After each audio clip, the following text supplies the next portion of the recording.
음, 굵직굵직한데 굵직굵직한 얘기 여기 굵직굵직한 얘기들이긴 한데 말하자면 리더마인 입장에서는 얘기하지 마 이렇게 되는 뭐 굳이 얘기하지 마 이렇게 되는 얘기들이에요. 리더마인 입장에서는 그동안 명시고지상에서 다 끝난 얘기고 굳이 그렇게까지 더 얘기할 필요 없다. 왜 그러냐면 여러분들한테 쓸데없는 추억들, 기억들 때문에 그런 거 본고 한경치 때문에 시컷 다 잡아 놓고 가고 있는데 왜 굳이 이미 너가 또 뭐 상황 정리한답시고 이런저런 얘기 뭐 들쳐가지고 얘기해봐야 필요 없다 뭐 이런 거랑 등등등등을 굳이 네가 얘기할 필요 없다. 그동안 또 얘기 많이 해왔고 뭐 이런 거 그래가지고 제가 정리를 했다가 리더마인한테 반려가 되는 거지. 쉽게 말하면 여러분한테 좀 얘기를 해주려고 해도 리더마인 입장에서는 아이 그렇게 얘기할 필요 없어 이렇게 되는 거죠. 그런 종류들을 뽑았어요. 쭈루룩 내가 빠르게 읽어줄게요. 그냥 저는 이렇게 정리를 해두는 게 그냥 제 입장에서는 저는 사람이라서 리더마인 시스템이야. 시스템은 집장이지 뭐 완벽하지. 근데 난 사람이야. 난 달라. 그 리더마인처럼 저는 이래저래 걱정도 많고 조심성도 많고 그렇잖아. 내 입장에서 말해주는 게 더 나을 것 같아. 뭐 이렇게 되는 거. 이해되죠? 자, 어쨌든 여러분들 입장에서 한번 판단해봐요. 이게 리더만 입장에서는 저기 좀 굳이 뭐 그동안 얘기했는데 또 이렇게 되는 얘기들은 세대 분별에 대해서 얘기했죠.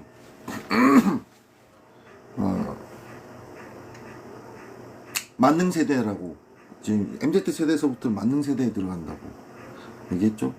그 세대들이 의 특성 중에 한 개를 또 말해줄게요.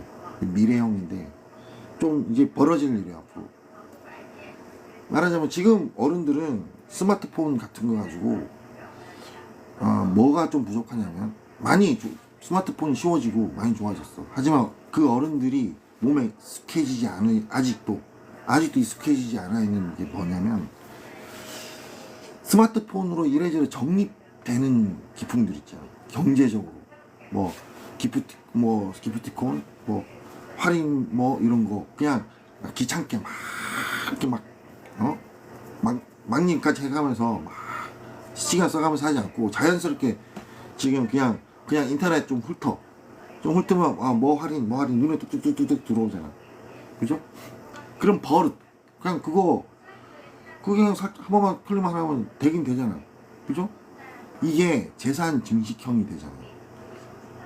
이해되죠? 이게 그 버릇이 쌓인다고. 지금 MZ 세대들의 그 경제적 이해는 이 스마트폰 가지고 수많은 범위가 그냥 자연스럽게 많은 범위에서 누적 재산이 쌓이고 있는 거야. 어른들에 비하면. 어른들은 그게 느려. 익숙하지도 않고. 근데 지금 MZ 세대들은 그게 대단히 빠르면 딱 적응돼 있고 순수해. 그 각도로 그냥 바라본다고. 그 경제적 능률이 쌓인단 말이죠. 자, 이제 무엇보다 특히나 이 스마트폰, 그러니까 말하는 디지털 형태로 경제적 능률이 쌓인다는 거는 도망갈 일도 없어. 기록이 더 남아있고. 없어질 일이 없어. 그게 버릇이 되는 거야. 그럼 나중에 어떻게 될까? MZ 세대 전체를 봐봐. 전체를 따지면. MZ 세대가 나중에 모든 세대 통틀어서 가장 큰 손들이 되는 거야. 큰 손들. 뭐, 큰 손들이란 말, 아니죠. 경제적으로 말하자면, 경제적으로 볼 때, 그 세대별로 그 금융권에서 우리 돈이 좀 필요한데 이랬을 때 지금 MZ 세대들이 가장 큰 손으로 작용한다는 거죠. 지금 현재 세대는. 그게 경제적 능력이 버릇처럼 이 디지털로 해서 이게 그러한 재산이 이렇게 기록에 남는 재산은 변질되지 않구나. 변질될 확률이 거의 상당히 낮구나. 요런 스타일 이게 쌓인다고. 이래 그러한 능력이 이해되시죠? 그러한 능력이 쌓이면서 여러분들이 이제 MZ 세대가 나중에 차후 좀 이따 벌어질 일이에요. 가장 큰 손이 되는 거야. 적정한 가장 안정적인 자금 조달책들이 되는 거죠. 나중에 그 MZ 세대로부터 금융이 형성돼 가지고 뭔가 큰 기류를 형성한다는 얘기예요. 자, 이해되죠? 어떤 지역 이런 게 아니라 그냥 MZ 세대 자체가 엄청난 금융 지원 세력이 될 거라고. 강력한 밑바탕. 지금 잘 모르겠지만 이 세대들이 그 버릇, 여러분이 갖고 있는 MZ 세대들이 갖고 있는 버릇 정말 좋은 개념이에요. 그리고 그거는 옛날에 상당한 옛날 어른들의 그 이해인 땅 파봐야 돈 한 푼 나오나 라는 관점하고 그 값어치를 알아. 이 디지털에 축적되고 있는 재산적 가치는 10원 한 푼도 중요하잖아. 이게 옛날 어른들 자세야. 땅 파봐야 10원 한 푼 나오나. 그 옛날의 엘리트 어른들 그 관점, 그러한 그 장점, 고스란히 그런 느낌을 주면서 이 돈의 가치를 알아. 쉽게 말하면 저 때는 이런 경우야. 부모님이 가난해가지고 용돈을 1, 2만 원 준다. 그러면은 나 같은 경우야. 고맙습니다. 나 같은 경우야. 근데 어쨌든 제 세대 때는 어땠냐면은 이 돈의 가치라는 게 용돈을 1, 2만 원 줘. 그러면은 어떤 자존심이 있냐면 그 돈 차라리 안 받는다. 이런 자존심. 차라리 안 받는다. 그 용돈 1, 2만 원이 부끄럽고 쪽팔리고 사스럽다. 차라리 안 받는다. 남사스럽다가 아니라 또 사스럽다라는 거죠. 차라리 안 받는다. 그 돈은 안 받는다. 차라리 내가 아르바이트를 해가지고 돈을 벌겠노라. 이래버린다고. 그 정도로 이게 돈의 가치 1, 2만 원의 가치가 그렇게 중요하지가 않았던 세대들. 제 세대 때는. 왜냐면 이게 지금처럼 이렇게 막 이 돈의 가치에 대해서 1원 한 푼이 바로바로 뭔가 체득화되는 그런 상태가 아니었잖아. 그래가지고 주변에서 돈 좀 있는 친구들은 막 용돈 100만 원씩 받고 1000만 원씩 받고 이런 느낌이 손질되어 있는 상태에서는 이 자신의 집안 환경에 따라서 용돈을 1, 2만 원 받아. 그러면은 차라리 안 받아버린다던가 이런 거. 이해되죠? 그러니까 이 돈이란 게 돈의 가치가 이 만 원도 소중하다는 그 가치가 인지는 소중하다고 생각하지만 그게 어이구 이거 만 원 이게 어디야? 그게 어디야? 풍성하게 고맙습니다. 이거보다는 자존심 상해야 돼. 그 액수가 작으면 제 또래 위아래로 세대는 그러한 세대였어요. 얘들이 좀 그래가지고 단지 자존심 상해서 돈을 안 받고 장점은 뭐냐면 그게 자존심 상해서 돈을 안 받고 차라리 내가 아르바이트를 해서 돈을 벌겠노라. 이거는 또 장점이었지. 제 위아래 세대는. 그러니까 이게 돈의 가치를 1, 2만 원이 엄청 소중했다는 거를 얘들 뭔가 이 돈이란 게 좀 뭉치돈. 그러니까 10만 원, 100만 원, 1000만 원 이렇게 약간 뭉뚱거려야지 소중해지는가. 이러한 감각이 제 세대 위아래, 그러니까 제 또래 위아래 세대들의 감각이야. 이해하셨죠? 근데 지금 MZ 세대들은 옛날 어른들하고 또 일맥하는 땅 파봐라 돈 한 푼 나와. 이러한 그 경제적 실리적 감점이 딱 들어서 있는 정말. 그래서 그리고 이 디지털 재화에 이미 요게 축적된다고. 이거는 어디 도망 안 간다고. 나중에 세대 중에서 가장 강력한 돈줄이 되는 거죠. 이거 사업하시는 분들은 꼭 참고하시면 됩니다. 그렇죠? 지금의 MZ 세대들이 가장 큰 금융계 큰손이 금융 전체를 뒤흔드는 줄기가 될 거라고 이해되시죠? 그리고 지금 현재 좀 나이 있는 분들한테 갑자기 여러분들이 저 MZ 세대들이 뭐 이렇게 찾아가지고 할인 뭐 이렇게 뭐 툭툭툭 쉽잖아. 툭툭 뜨면 띵띵띵띵띵 하면 뭐 툭툭툭 되잖아. 그리고 딱 보고 있다가 어디 뭐 한다 그러면 그냥 살짝 걸어놓기만 해도 다 축적되잖아. 그리고 그런 식으로 알아볼 게 많잖아. 이해되죠? 그런 플레이를 어른들한테 지금 하라 그러면 고생시킨다 그럴까? 나이 먹고 이런 고생을 시키냐 이렇게 이해되죠? 뭐 그런 식이야. 그렇게 하시는 분들도 있죠 당연히. 근데 지금 MZ 세대들은 어릴 때부터 그러한 축적 비율을 몸으로 그냥 그대로 체득화돼 있지. 딱 믿음화돼 있다. 그게 결국은 엄청난 실익으로 작용할 거라는 얘기죠. MZ 세대들. 그다음 또 한 개는 LTE 가지고 내비게이션 스마트폰 운전 조심해야 되죠. 근데 LTE 내비게이션 만약에 LTE 내비게이션이 작동을 잘 안 된다. 그럼 그게 목숨이 걸린 문제인데 그렇게 되면 어떻게 되냐면 알뜰폰 있잖아요.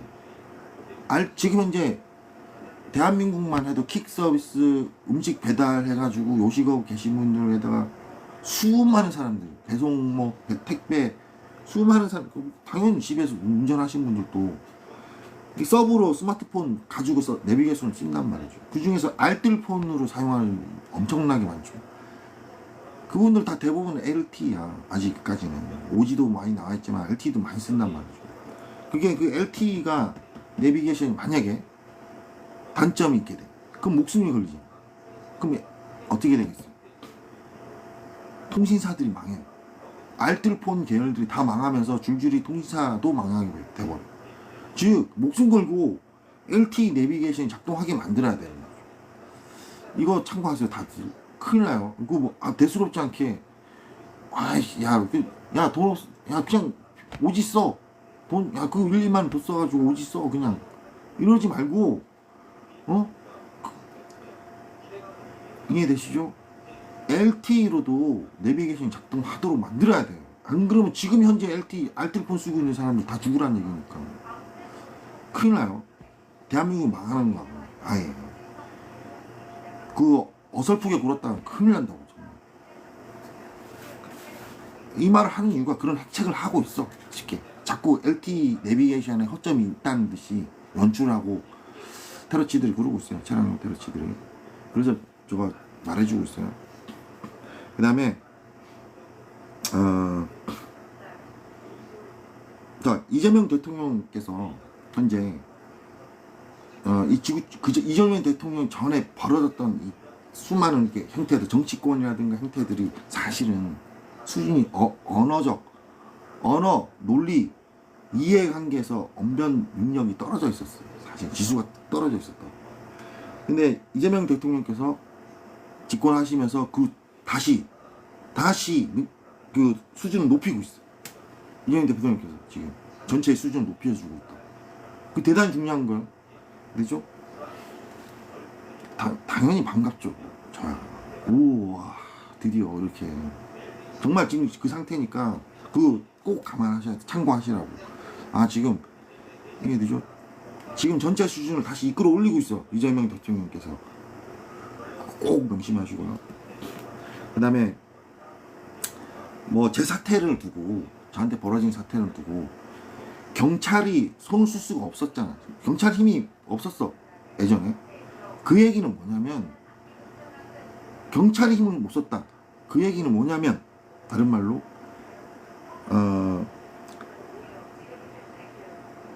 쉽게 말하면 경찰, 국정원, 군대, 대기업 이렇게만 따질게요.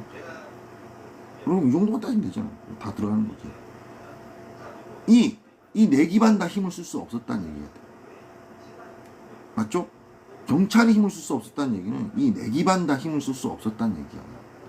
그러면은 여기 이제 요원들 A4 때 A4 그리고 뭐 지금 현재 B4 요원력들이 그렇게 얘기를 해줘야 돼.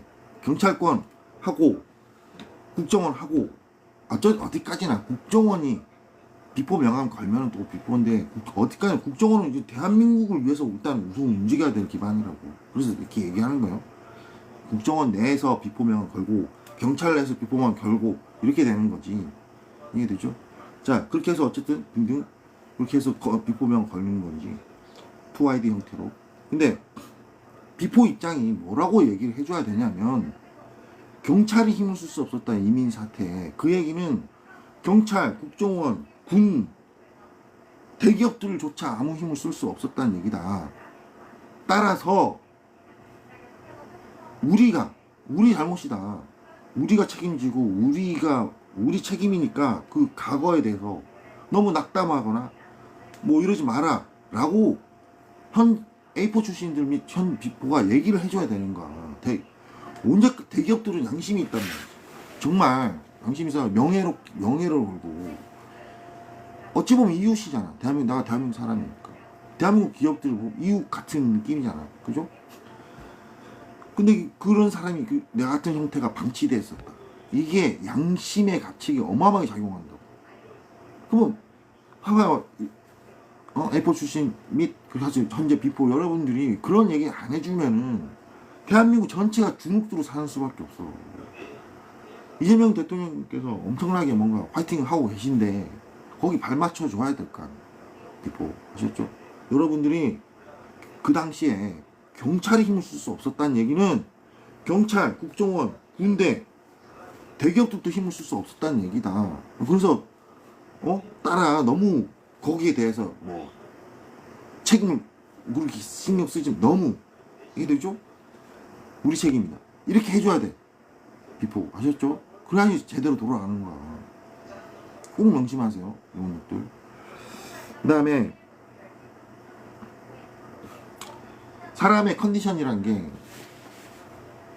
좀 24시간 내내 설레임이 계속 동반이 돼야 돼. 그래야지 그 하루가 알차고 즐겁게 전개가 되는 거야. 편안하게. 어떤 설레임이. 그 설레임이란 게 아주 큰 거 아니야. 소소한 설레임. 목마른데 저 물 마셔야지 하고 봤을 때 기분이 좋고. 요런 설레임들. 이 소소한 설레임들이 계속 연결되면서 가는 게 가장 안정적이고 좋은 삶이야. 편안하면서도 즐거운 삶이야. 좀 힘든 일을 해. 힘든 일을 하면서도 이 소소한 그 설렘들이 껴있으면은 다르다고. 좀 생활의 능률이 틀려져. 근데 그 설렘은 반드시 안전해야지만 유발돼요. 안전하지 않을 때는 그게 안 돼. 자, 이해되시죠? 그렇게 현재 사실은 이 지구촌은 안전하지 않은 상태잖아. 그죠? 따라서 이럴 때 비포 여러분들이 더더군다나 그런 식으로 명시를 해줘야 돼요.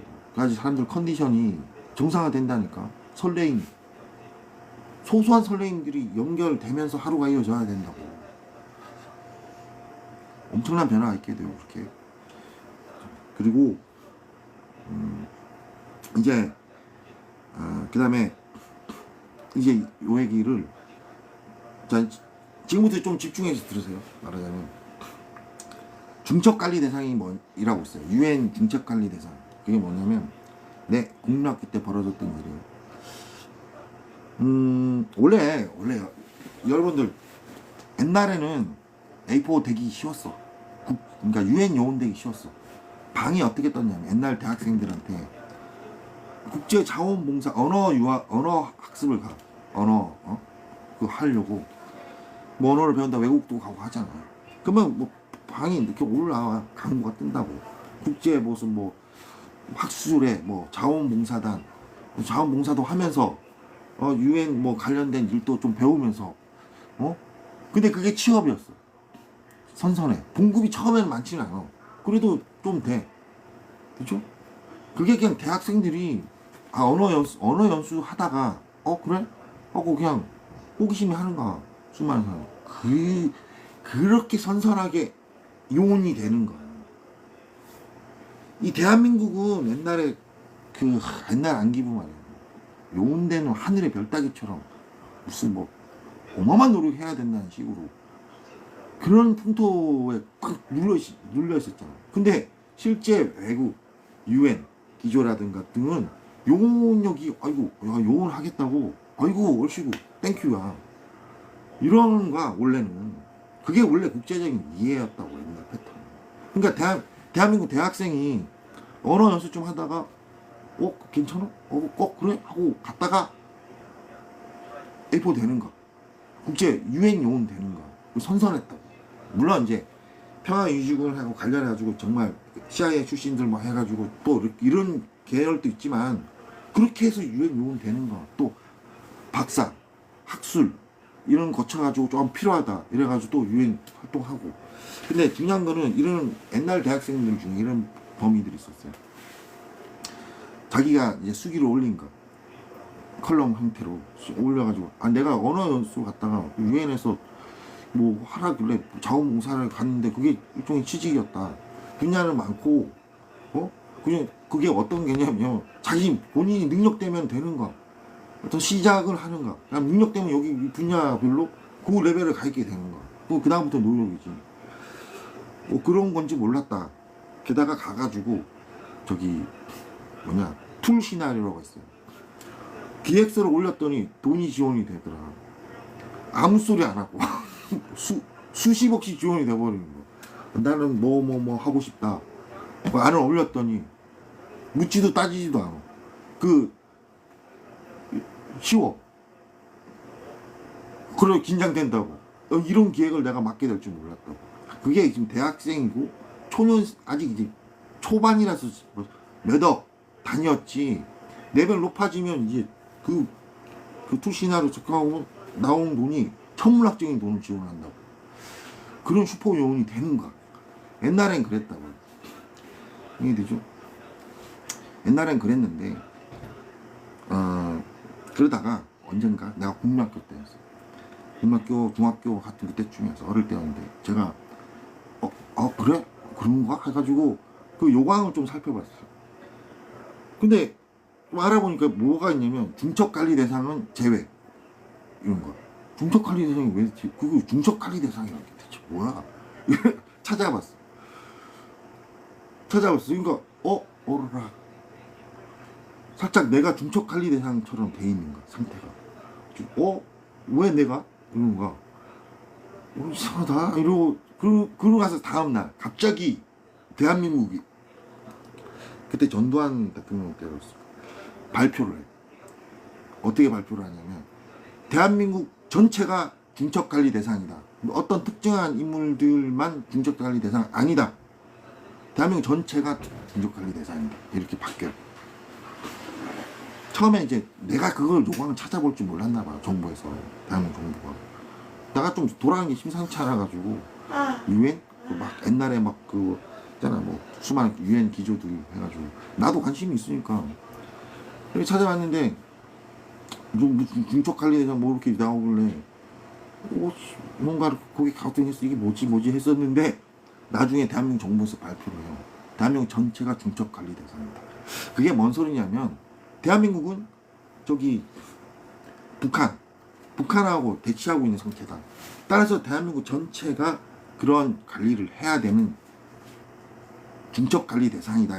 중첩 왜 그냐면 UN 그게 무슨 얘기냐면 UN에서 못 받아주는 인원이 되는 거야. UN 기조에서 UN 요원력으로. 이해되죠? 이 나라 그 각국에서 이 중첩관리 대상이 해제가 돼야 돼. 그러면 유엔에서 평이하게 받아주는데 유엔 관점에서 볼 때 나라에서 묶었다는 거. 그 나라의 특정한 사정상 그 나라가 묶은 거야. 국민들을.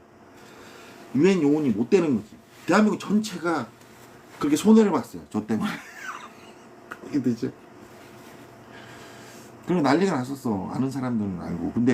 근데 그래도 대학생들이 또 유엔 요원이 될 수 있었던 이유는 뭐냐면 당연히 경로 루트상 평화유지군 뭐 CIA 듣고 하잖아. 이런 국제적인 경로도 있는데 그게 아니라 어떻게 되냐면 이게 대한민국 내의 정책이야.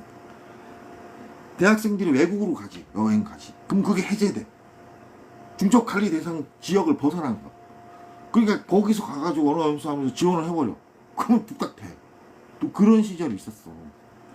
이게 되죠? 그러다가 그러다가 이제 어떻게 됐냐면, 그러다가 자 유엔 환경 규제, 유엔 환경 규제, 유엔 환경 규제가 점점 거세지기 시작했어. 자 이해되시죠? 이외에 A4에서 B4로 전환되는 거랑 일맥해요. 무슨 얘기냐면, 자 유엔 환경 규제가 그냥은 안 되게 점점 그냥은 안 돼. 공고로 안 되는 거. 가서 증거를 잡아와야 했던 거. 사진을 찍어와요. 사진 찍고 수사 자료 첨부하고 이래. 그러니까 수사권을 줘야 했었어. 유엔 요원들한테. 이해되죠? 수사권을 줘야 했었고 이렇게 되는 거야. 근데 그게 또 점점 빡세지기 시작한 거. 왜냐면 그 점점 가면 갈수록 나라가 통째로 사기치는 거야. 환경 가지고 환경 오염수 뭐 이런 거 있지. 등등등 수많은 나라들. 그 나라가 정부 자체가 기업들하고 짜고 유엔에 사기를 치는 거야. 그러니까 유엔 요원들이 빡 돌아가지고 이제 권한을 올리는 거지. 쭉쭉쭉 높여요. 그래서 결국은 이게 막 높여가는 과정을 거쳐 유엔 요원들이. 옛날에는 그냥 뭐 인정상에서 다 지원받고 뭐 해가지고 있어서 이런 경우 있고 딱 특정한 어떤 범위 말고는. 근데 전체가 확장된 거. 요 기류가 어떻게 되냐면 그대로 A4에서 B4로 전환돼. 그게 무슨 얘기냐면, 옛날에는 그렇게 선선한 과정을 통해서 유엔 요원이 돼. 근데 그 과정이 이제 없어진 거야. 이제 어떻게 되냐면 수사 실권, 유엔 B4 자체가 수사 실권이 돼버린 거야. 이해되죠? 수사 실권이 돼버린 상태야. 그 환경 규제 이거랑 관련돼 있어요. 환경 규제 그 권한하고. 그러니까 B4 권한이 수사 실권으로 강력하게 막 되면서 이제는 옛날에 그냥 선선하게 그냥 뭐 하다가 유엔 생활도 하고 요런 과정이 없어져 버렸어. 반드시 그 요원이 되려면은 대한민국 그 수사 있잖아. 그걸 이수를 해야 돼요. 경찰. 그걸 이수를 해야지 이렇게 되는 거야. 유엔 요원이 되는 거야. 그 요원이 되는 거야. 그리고 요 요원력들이 이제는 학계라든가 뭐 이런 범위를 지원을 하는 형태지. 옛날에는 이 입장들이 바로 그냥 뭔가 할 수 있었는데, 수사 권한도 있게 만들어주고 했었는데, 그게 아니라 이 기반이 지원해주는 거지. 그렇게 되는 거야. 옛날에 대한민국에서도 나이 지긋한 할아버지들이 그냥 어디 돌아서 마실다 다니고 있는 거야.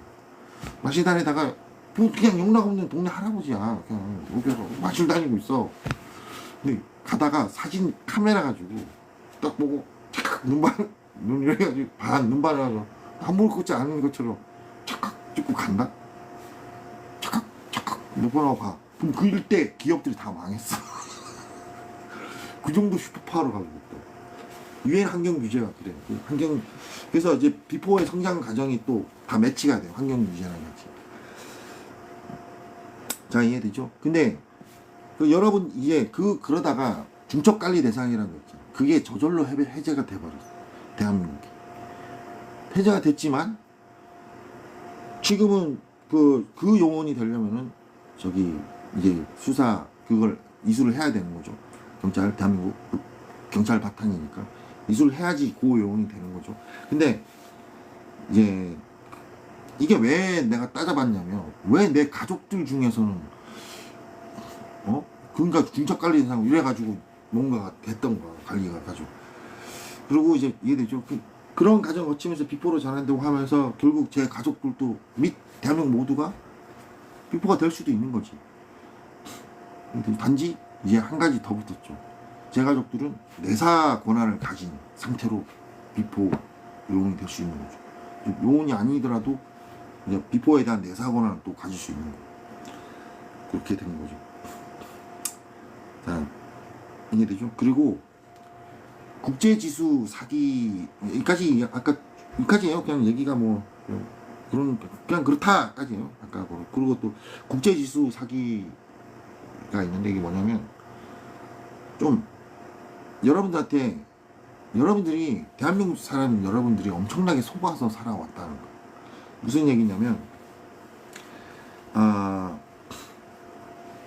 자 생각해봐. 여러분들 봉급이 회사에 가가지고 봉급을 받아요. 봉급을. 그러면 100만 원 받으면 100만 원에서 80만 원 90만 원이 사실은 외화를 벌어들인 결과로 여러분이 받는 거야. 여러분 현재 그런 거. 대한민국이 전 세계에서 그 비율이 제일 높아요. 제일 높은 나라들은 항상 어디겠어요? 석유권. 석유권은 석유로 판 돈 가지고 그 나라를 먹여 살리잖아. 그러니까 거의 100%지. 거의 100%. 석유권 국가들은 거의 100%지.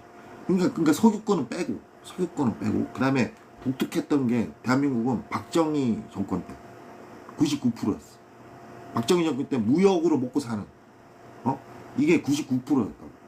그때가 가장 높았어. 하지만 그거는 일종의 대한민국 석유 국가는 아니지만 박정희 때는 그 일종의 석유 같은 거지. 그런 짓을 빼고 이제 그렇게 석유 그런 박정희 정책 때 그런 느낌 빼고 그 다음에 달라진 지수를 측정했을 때는 순수하게 이제 어떤 무역 뭐 관련해서 금융 벌어들인 돈으로 자신의 봉급 100만 원을 받으면 거기서 90만 원은 국제적인 교육을 통해서 벌어들인 돈이라는 거지. 그걸 봉급을 받고 있는 거야. 쉽게 말하자면 그게 이해되죠? 그 지수가 전 세계에서 가장 높아. 대한민국이 현재. 그러니까 엄청난 발전을 한가. 계속 발전하고 있는 거고. 이거 체감을 시켜주면은 게임 있잖아. 게임. 여러분들 게임 회사들이 있어요. 게임 회사가 잘 생각해봐요. 가만. 대한민국에 있는 게임 회사들이 돈 엄청나게 많이 벌었지. 대기업들 벌었지. 그리고 대한민국 내에서 대한민국 사람만 데리고 장사를 했다면 그렇게 성공했겠어요? 아니잖아. 자, 이게 체감되죠? 대한민국 게임 회사들이 엄청나게 큰 회사들이 많잖아. 대한민국 국민 데리고 장사를 했겠냐고. 아니잖아. 그죠? 외국 해가지고 그래서 성공한 거잖아. 그 돈 액수 다 어디 갔겠어? 이제 와닿죠? 무슨 말인지? 내가 받고 그 게임 회사는 또 수많은 다른 회사도 협력하고 있고 있죠? 또 거기에 관련해서 세금 나가고 있고 막 하지. 어떤 계약을 할 때 그 게임 회사 외국하고 벌어들인 돈 요 사이에 중간에 또 다른 기업들이 또 들어가가지고 또 계약을 하고 할 거 아니야.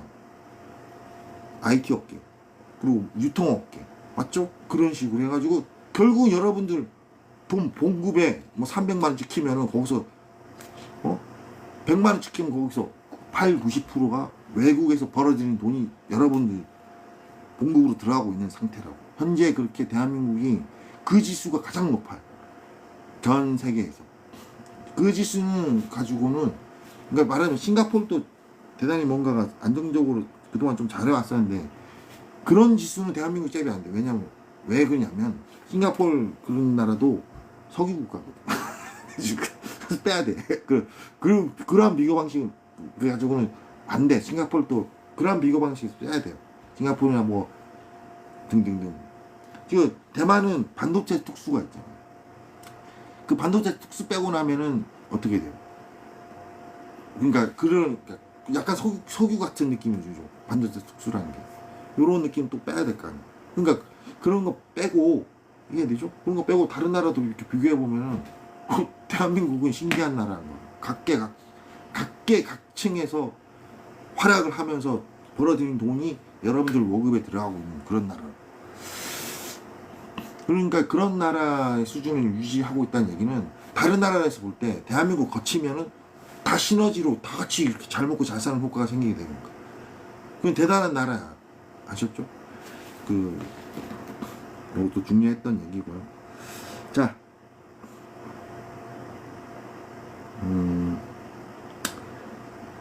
여기까지 하겠습니다. 이거 또 다른 얘기들도 있는데 너무 얘기를 계속 길게 할 수는 없잖아. 요 방금 했던 얘기들을 리더마인 굳이 하지 마. 굳이 하지 마.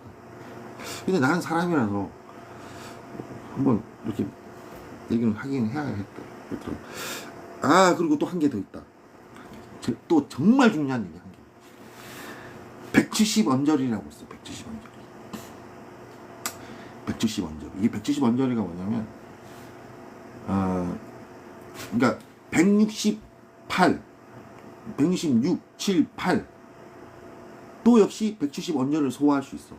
173, 4, 2, 171, 2, 3, 4 뭐 요런 느낌이 170언저리인데 이 170언저리를 키가 170 언저리를 166, 7, 8, 9 뭐 이렇게 해도 소화할 수 있어. 마찬가지 176, 7, 8, 9 뭐 이렇게는 180 언저리를 소화할 수 있어요. 자, 이 170 언저리가 왜 중요하냐면 전투력이 어마어마해요. 전투력이 어마어마해요. 상상도 못할 전투력들을 가졌어요. 말하자면 세상에 수많은 어떤 해결을 해왔던 세력들 중에 당연히 키도 크고 마이클 조단 같은 분들 그런 거 얼마나 많아. 키도 크고 막 능력도 점프로도 좋고 당연히 그렇지만 그들의 능력이 그렇지만 이 다방면에서 엄청난 활약을 해왔던 세력이 170 언저리야. 그 영웅들도 많아요. 170 언저리가 이해되죠? 그래서 최고의 전투력을 가진 세력들이 170 언저리인데 여기서 여러분들이 그냥 생각할 때 아직까지 여러분 잘 몰라. 플러스에서 태권도를 생각해요.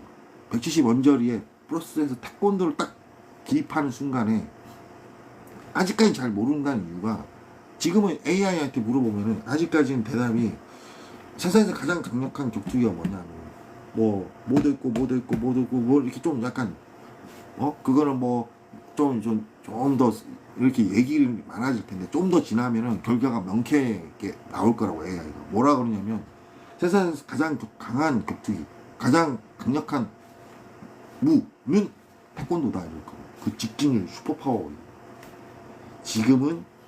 지금까지는 아직 여러분들이 이제 실전상에서 이제 좀 수많은 로봇도 뭔가 움직이고 하죠. 사람이 어떤 파워를 낼 수 있다는 이 관점에서 이 직진율 태권도 여기서 증폭이 돼 뒷받침이 된다고. 수많은 어떤 장비들이 발전이 될 거 아니야. 요게 뒷받침이 되면서 이 사람이 유발할 수 있는 슈퍼파워가 어떻게 될 거야? 깨우치는 거지. 그렇게 해서 결국 AI는 대답이 이렇게 되는 거지. 태권도다. 이해되죠? 그리고 이제 태권도 수련을 할 때는 중간에 실은 균형 그 수련도 해야 돼요. 근데 이해되죠? 그렇게 해줘야지 당연히. 그리고 태권도 누누이 말했지만 태권도를 바탕으로 해서 군대에서 뭔가 만드는 뭔가 이제 살상무를 만들고 이렇게 응용을 한단 말이야 대한민국에서. 그건 태격이라고 부르는데 그래서 태권도에서는 좀 군대에서 그 태격 한다면 안 좋게 보죠. 일단 뭔가 니들 왜냐면 뭔가 애들한테 명예롭게 가르치고 이렇게 해야 되는데 군대에서 살상이 들어가니까 군대 아무리 공격이라지만 사실 군대에서 태권도 해가지고 살상무가 들어가잖아. 그러면 태권도도 할 수 있지만 안 하잖아. 일상에서 뭔가 위급하고 다급하고 막 뭔가 큰 이런 느낌이잖아. 근데 군대에서는 좀 다르잖아. 그래서 조심해야 되는 거고 태격하고. 그리고 사실은 대한민국이 전 세계에 뭘 해주고 있냐면 어떤 나라가 있어요. 어떤 나라는 여러 가지 자기 나라의 전통도 지키면서 좀 강력한 뭔가를 하고 싶다. 어떤 자세라든가 걸음걸이라든가 군대 공격식을 자기 나라의 고유적 특성을 유지한 채, 그 자존심을 유지한 채 그래가지고 문의를 어디를 하겠어? 대한민국 특전사, 대한민국 태권도. 이해되죠? 그리고 이 대한민국 태권도 및 특전사는 이 170 언저리가 가장 전투력이 강하다는 걸 알아. 이 전반적으로 좀 어떤 슈퍼 능력이 유발되는 형태의 입장들인 걸 안다고. 이해되죠?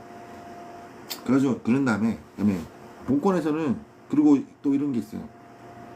자, 여러분들이 살아가면서 이렇게 생각해. 모델들 수천 키도 크고 잘생겼잖아. 그러면은 세상이 앞으로 발전하면은 전부 다 모델라인 같은 사람들밖에 없겠네. 과연 그럴까요? 안 그래. 본권의 원래 차 자신의 본의 모양은 좀 여러모로 인치도 있고 이런 느낌을 갖출 수도 있겠지만 어쨌든 이런 게 있어요. 부모님 입장에서 자식을 낳고 싶은데 부모님이 딱 생각할 때 살아본 부모님 입장에서 내 자식은 170 언저리로 키우고 싶다. 이런 부모들이 많다고. 그래서 그게 안 돼. 이 170 언저리가 강력하다는 얘기는 160 언저리, 그러니까 166, 7, 8, 9 뭐 이런 느낌. 또 170 언저리가 소화가 된다는 얘기야. 되거든. 근데 단지 봐봐요. 어쨌든 이 170 언저리로 키우고 싶다는 거야, 부모들이. 그리고 자, 이런 게 있어요. 176이 180 언저리가 소화가 되거든. 180 언저리형 그 능률이 소화가 돼. 좋잖아. 키도 속단껏 되면서 전투로도 좋은 거 좋잖아. 근데 왜 그러면 야 그러면 180 언저리가 가장 강력한 거 아니냐 이러지. 맞죠? 176부터가 180 언저리로 소화가 된다면 180 언저리가 가장 강력한 세력들 아니냐. 뭐 이렇게 말을 할 거 아니야. 근데 그게 안 되는 이유가 176이 170 언저리도 소화를 하지만 180 언저리도 소화하지. 근데 이 능률이, 이 사람이, 이 입장이 180 언저리를 소화하다가 170 언저리로 바꾸려면은, 리듬을 바꾸려면은 한참 동안 바뀌어. 한참 오래 걸려. 다시 그 리듬을 바꾸려면.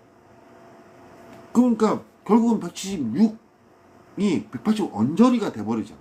만능이 아니라. 양쪽 다 소화할 수 있는 입장이 아니야. 이해하셨죠? 그러니까 결국 양쪽 다 소화할 수, 176이 180 언저리미 170 언저리 양쪽 다 소화할 수 있으면 가장 강력한 세력이 180 언저리가 되겠죠. 근데 그러지 못해. 사람의 능률이. 그러자면 그 리듬을 바꾸려면 엄청난 그러니까 상당한 기간, 좀 기간이 걸리고 또 노력도 필요해. 그 능력을 바꾸기 위한 좀 리듬을 형태를 다시 각성하는 과정이 또 필요해. 이해되죠? 그래서 그거 쉽지가 그거 자주 왔다 갔다 한다는 건 시간이 걸리잖아. 그죠? 한번 바꾸면은 다음은 또 컨디션 바꾸려면 또 그 바꾸기 위한 과정이 또 필요하다고. 따라서 그게 자유롭게 왔다 갔다 못하기 때문에 결국은 170 원저리들이 가장 강력한 세력이 되어 있는 거야. 그러니까 어른들이 내 자식은 자신들이 키가 크단 말이야. 근데 이런 느낌, 그렇게 이런 식으로 생각하면 돼요. 내 자식은 170 원저리를 키우고 싶은데 이런 욕심이 든단 말이야. 따라서 세상은 모양새가 다양하다는 고유란 자기 자식이 내 자식은 처음 태어날 때 그냥 170 원저리가 고유였으면 좋겠다. 물론 키도 막 조절하고 뭐 할 수 있거든. 원래 슈퍼텍상. 따라서 세상에 딱 겉보기에 다 이쁘고 키 큰 모델들만 막 돌아다니는 세상이 만 되는 게 아니라고.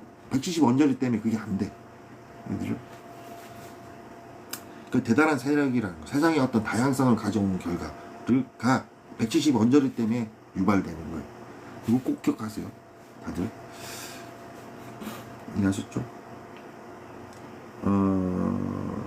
그렇다니. 그리고 뭐 실은 뭐 아시겠지만 실은 국제적으로 대한민국이 외국에 뭔가 라이선스 같은 뭐 가르치고 그러지 않아. 대한민국 자체에서 보호하고 있다.